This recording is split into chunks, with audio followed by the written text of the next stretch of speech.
but we were ready to play from the start.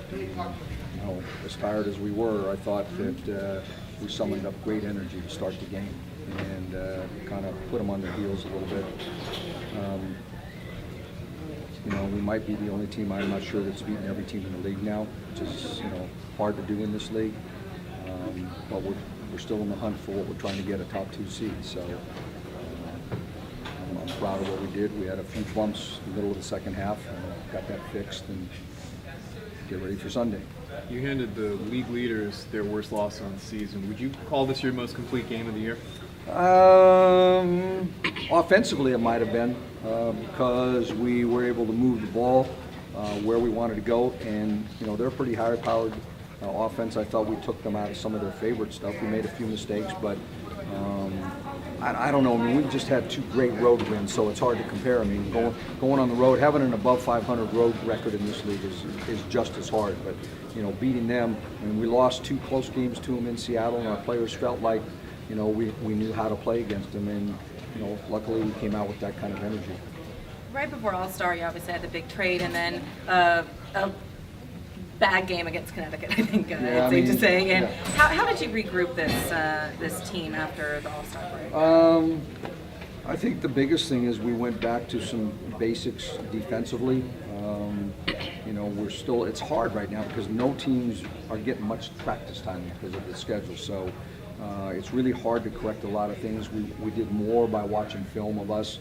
Sometimes you just don't want to be embarrassed when you watch the film and you see the things you need to correct. I don't think we've corrected all of them, but we've done some of them. I shortened our rotation a little bit. I'm playing my starters longer minutes. Efficiency-wise, our starting group is one of the top 2 or 3 in the league, scoring-wise, along with Seattle. Our starters, their plus-minus has been off the charts, and so I've stuck with them a little bit longer. And I told the bench, it's going to be different every night who plays. But as you get toward that playoff run, you have to do that sometimes. And then the other thing is, we took some things out of our offense and tried to just not complicate some things and stay more basic. And made sure our best players touch the ball a lot. Yeah. We've made sure in everything we do that Elena gets more touches, that Christy gets more touches, and then the others are playing off. I mean, LaToya Sanders has been as good as any forward in the league for the last 6 or 7 weeks, and I mean, tonight she is perfect from the floor. She gets double-figure rebounds. She and Natasha Cloud probably are the 2 most improved players in the league, other than maybe Natasha Howard for them. So, that's helped that they've stepped up, and done what they're supposed to do. Are you pleased with the team's focus while all of you stuck with the forfeit game and everything? Yeah, I mean, I think, you'd have to ask them, but I think, in all of this, they felt a little bit slighted in a sense, It's been about a bunch of other things, and, they came home to play that game having, done enough travel of their own. I mean, we've had bad travel days.